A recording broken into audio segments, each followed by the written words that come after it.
السلام، مرحبا بكم في القناه ديالي شيوات سوكيش. كنتمنى انكم تكونوا بخير وعلى خير. اليوم ان شاء الله جبت لكم فيديو جديد. اليوم غادي نشارك معكم سلو او سفوف. صراحه كيجي زوين بزاف ولدين، ما تشبعوش منه. دايره هنايا بالدقيق الكامل. نخليكم دابا ان شاء الله مع الطريقه ديال التحضير وفرجه ممتعه. اول حاجه غادي نبدا بها هي غادي ناخذ كيلو ديال القمح اللي كيكون بنخالته. غير نخاله رقيقه ماشي الغليظه. كنديرو هكا في الكوكو وكنشعل عليه يتحمر على عافيه تكون عاديه. صافي كنبقى نخلط فيه هكا مره بالخلاط اليدوي اولا بمعلقه ديال الخشب. هنا كيف ما كتشوفوا معايا القمح من بعد ما تحمر كيجي على هذا اللون هذا. وكيف ما قلت لكم القمح خاصنا نبقاو مستمرين في التحريك باش ما يتحركش لينا. صافي كنحطو على جنب وكنخليه حتى كيبرد على خاطرو. من بعد كناخذ مقله كنشعل لها تسخن مزيان وكندير فيها نص كيلو ديال الانلان وكنخليه حتى كيتحمر على عافيه تكون عاديه. هنا كيف ما كتشوفوا معايا من بعد ما تحمر غادي نحيدو من المقله. صافي حطيته حتى هو على جنب وخليته كيبرد. من بعد في نفس المقله كندير فيها جوج كنستعمل الكيلو ونص، ولكن ما كنحمروش كامل في دفعه واحده، حيت كيلو ونص عندي هنايا كثير على المقله. داكشي علاش كنحمر شويه بشويه. الا كانت نتوما متوفر عندكم مقله كبيره اللي غادي تهز لكم كيلو ونص فحمروا فيها الجنجلان. صافي كنحمر الجنجلان حتى كيتنفخ. من بعد ما كيتحمر حتى هو كنحيدو. في الكوكوط كندير فيها كيلو ديال الفرينه حتى هو كنحمرو على عافيه تكون عاديه. وكنبقى مستمره في التحريك حتى كيوصل اللون المطلوب اولا اللون اللي بغيت على هذا الشكل هذا. صافي حتى هو كنحيدو وكنخلي هاد المقادير كامله تبرد على خاطرها. من بعد كناخذ كيلو ونص ديال اللوز اللي كنديرو في لاطه اللي كتدخل الفران، وغادي ندخلو يتحمر على عافيه تكون مهيله باش يتحمر ليا من داخل ومن برا. ما كنجهدوش عليه العافيه باش ما يجيناش محمر غير من برا وباقي خضر من الداخل. هنا كيف ما كتشوفوا معايا اللوز بعد ما تحمر كيجي على هذا الشكل هذا، كيف ما قلت لكم محمر حتى من الداخل. وكنشعل عليه يتحمر من الفوق ومن التحت. غادي نحطو على جنب ونخليه كيبرد على خاطرو. ومن بعد كناخذ لاطه اللي حتى هي كتدخل الفران، درت فيها نص كيلو ديال الكاوكاو حتى هو كنخليه كيتحمر على عافيه تكون مهيله وكنخليه كيتحمر من الفوق ومن التحت. صافي غير كيتحمر كنخرجو من الفران وكنخليه كيبرد واحد شويه. صافي هنا كيف ما كتشوفوا معايا القشره ديالو كتحيد بسهوله. غادي نخليه حتى هو على جنب. من بعد كناخذ مقله كنشعلها تسخن مزيان من قبل وكنصهد فيها 2 معالق كبار ونص ديال النافع. هكا غير كيبان ليا بدا كيسخن غادي نهزو فوق من المقله. وبنفس الطريقه غادي نديرها حتى لحبه حلاوه حتى هي كنستعمل فيها 2 معالق ونص. كنخليها حتى هي غير كتصهد فوق من المقله وكنحيدها. اللوز من بعد ما برد ليا تماما كنديرو في الطحانه الكميه اللي غادي تطحن. صافي وكنطحنو مزيان حتى كيولي على شكل عجينه. وبالنسبه لهاد المرحله هذه فهي كتاخذ شويه ديال الوقت.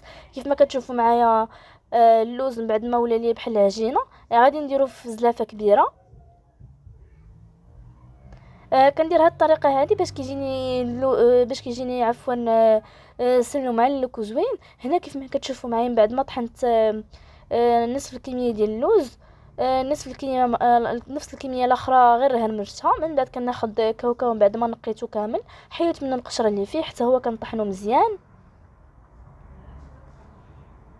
وحتى كانت عندكم طحانه كبيره فغتجيكم سهل انكم تطحنوا الكميه كامله ديال الكاوكاو وحتى هو كيولي بحال العجينه كيف ما كتشوفوا معايا في الفيديو. صافي حتى هو كنطحنوه كامل. من بعد غادي نطحن الزنجلان حتى هو. انا هنا كنوريكم غير مقطع بمقطع ما كنكثرش معكم هكا باش ما يجيش الفيديو طويل. هنا كيف ما كتشوفوا معايا الجنجلان من بعد ما طحنت واحد شويه غادي نهبطو مازال وغادي نكملو في الطحين حتى هو باش كيولي بحال العجينه. الصراحه الا درتو هاد الطريقه هذه غيجيكم سلو زوين بزاف ولذيذ غيجيكم معلك. هنا الجنجلان حتى هو من بعد ما طحنته مزيان حتى ولا بحال العجينه اولا ولا بحال اون بات. خديت دابا نص معلقه صغيره ديال الملح مع 5 حبات ديال المسكر الحره غادي نطحنوهم مع بعضياتهم. وغير كنطحنهم عاوتاني غادي نرجعهم الزلافه اللي كنت دايراهم فيها. صافي هنا كيف ما كتشوفوا معايا من بعد ما وجدت كاع المقادير ديال السلو حطيتهم كاملين في القصريه وجمعت النواشف كامله مع بعضياتها. كيف ما كتشوفوا معايا الفرينه والقمح من خالته من بعد ما حمرتهم. وهنايا خديت كميه ديال الجنجلان اللي هرمشتها بهذه الطريقه هذه. وكميه اللي خليته حتى طلق الزيت ديالو مزيان ولا على هاد اللون هذا. وكميه ديال الجنجلان اللي خليتها هكا محمراء وخليته صين هكا باش كيبقى باين في السلو وكتبقى حتى التقرميشه ديالو. هنا اللوز من بعد ما خليت كميه ديالو حتى هي هرمشه كتجي على هاد الطريقه هذه. والكميه اللي بقات خليتها على شكل باط بهاد الطريقه هذه كيف ما كتشوفوا معايا. والا حتى هو من بعد ما طحنته كيجي على هاد الشكل. وكنغربلو بطبيعه الحال. وهنايا كنحتاج كاس ديال اللوز اللي كنكون قليت فيه واحد الكميه ديال اللوز اللي غادي نخليه صاين في سلو. وكنحتاج كذلك كيلو لاروب ديال الزبده اللي دوتها مع 4 كاس ديال الزيت نباتيه باش ما تحرقش وخليتها حتى ولات نوازيت. وهنا كيف ما كتشوفوا معايا كون بعد ما طحنته مزيان هنايا عندي النافع وحبه حلاوه اللي غير صهاتهم في المقله وحتى هما طحنتهم وغربلتهم. هذا هو. وبالنسبه لداكشي اللي غربلته ما كنلوحوش كنزيدو من بعد على الحسوه. انا كيف ما كتشوفوا معايا اللوز اللي قلت لكم حمرته في الزيت كنحتاج 2 معالق كبار ديال القرفه. وكنزيد دابا نص كوزه محكوكه في الحكاكه رقيقه كنزيد على النواشف. من بعد كنزيد النافع وحبه حلاوه. كنضيف كذلك القرفه. من بعد غادي نزيد الملح مع المسكه الحره اللي طحنتهم من قبل صافي. وغادي نخلط هاد النواشف مزيان مع بعضياتهم حتى كينسجموا صافي. كنبقى نخلطهم بهاد الطريقه هذه كنخلطهم مزيان مع بعضياتهم. من بعد غادي نزيد كاوكاو.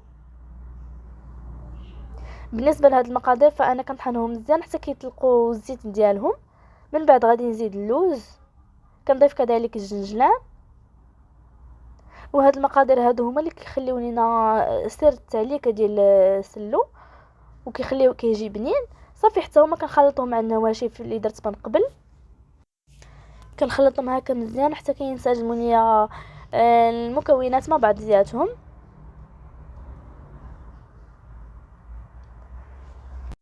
غادي نزيد دابا 250 غرام اللي هي ربع ديال السكر ثقيل اولا سكر كلاصي. وبطبيعه الحال الحلاوه كتبقى على حسب الذوق. تقدروا حتى تخلطوا السلو وكلشي وديك الساعه تذوقوا. الا بان لكم مازال خاصو الحلاوه تقدروا تزيدوا مازال السكر. انا كنكتفي غير ب 250 غرام ديال السكر وكنخلطوا حتى هو مع المكونات اللي درت قبل. غادي نزيد دابا كاس ديال الزيت.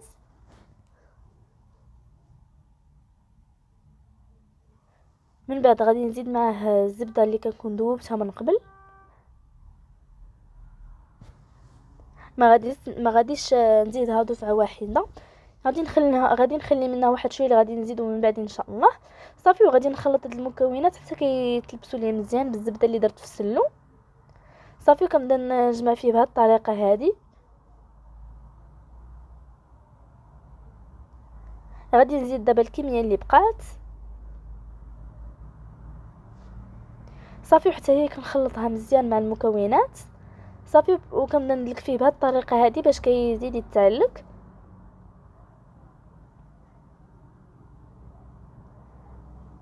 صافي. كنبقى نخلط فيه مزيان وكندلكو مزيان. من بعد غادي نزيد اللوز اللي كنكون قليته في الزيت وخليته هكا صاين صافي. غادي نخلطو حتى هو في السلو صافي. وغادي نعاود ندلكو بهذه الطريقه هذه صافي. وهنا كيف ما كتشوفوا معايا ملي كيبان لكم هكا السلو بدا كيتجمع لكم في يديكم صافي عرفوه راه وجد وبلي راكم دلكتوه مزيان صافي. هذا هو الشكل النهائي ديال السلو. كنتمنى ان هذه الوصفه ديال اليوم تنال الاعجاب ديالكم. وإلا عجباتكم وجربتوها ما تنساوش تقولوها لي في لي كومونتير. وما تنساوش تقولوا لي شنو تبغيوني نشارك معكم في لي فيديو الجايين وشنو هما الاقتراحات ديالكم اللي تبغيو تشوفوا الطريقه ديالي في التحضير ديالهم. نخليكم دابا ان شاء الله مع النهايه ديال الفيديو وبصحه وراحه.